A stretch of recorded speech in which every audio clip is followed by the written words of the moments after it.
మాజీ మంత్రి బొత్స సత్యనారాయణ పెద్ద మనిషి అయిపోయారు. ఆయన ఎన్నికను ధృవీకరిస్తూ ఎన్నికల అధికారి అయిన జిల్లా కలెక్టర్ ఆయన్ను విజేతగా ప్రకటించారు. దాంతో బొత్స శాసనమండలి సభ్యుడైపోయారు.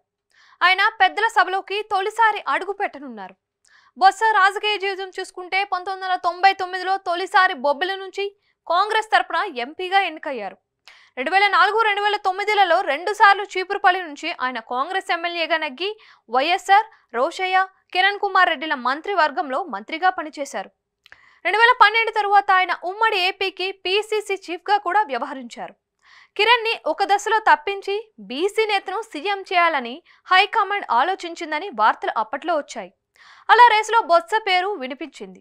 ఆయన పీసీసీ చీఫ్ కావడం కూడా ఆయన పేరు వినిపించడానికి మరో కారణం.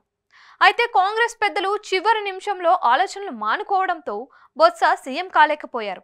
ఇక 2014లో కాంగ్రెస్ తరపున పోటీ చేసి ఓడిన అధిక ఓట్లు డిపాజిట్లు తెచ్చుకున్న వారుగా బొత్స ఉన్నారు. 2019లో వైసీపీ తరపున గెలిచి 5 ఏళ్ల పాటు జగన్ కేబినెట్లో మంత్రిగా పనిచేసిన ఘనతను బొత్స సాధించారు. ఇక 2024లో ఆయన ఓటమి పాలయ్యారు. అయినా 2 నెలలు తిరగకుండానే చట్టసభలకు బొత్స వెళ్లడం విశేషం. ఇక బొత్స ఎమ్మెల్సీగా మండలిలో అడుగు పెడుతున్నారు. అయితే ఆయన ఉత్త ఎమ్మెల్సీగా మిగిలిపోతారా లేక జగన్ ఆయనకు ప్రమోషన్ ఇస్తారా అన్న చర్చ అయితే సాగుతోంది. సీనియర్ మోస్ట్ లీడర్ గా ఉన్న బొత్సను శాసన మండలిలో లీడర్ ఆఫ్ అపోజిషన్ గా జగన్ నియమిస్తారు అని టాకు.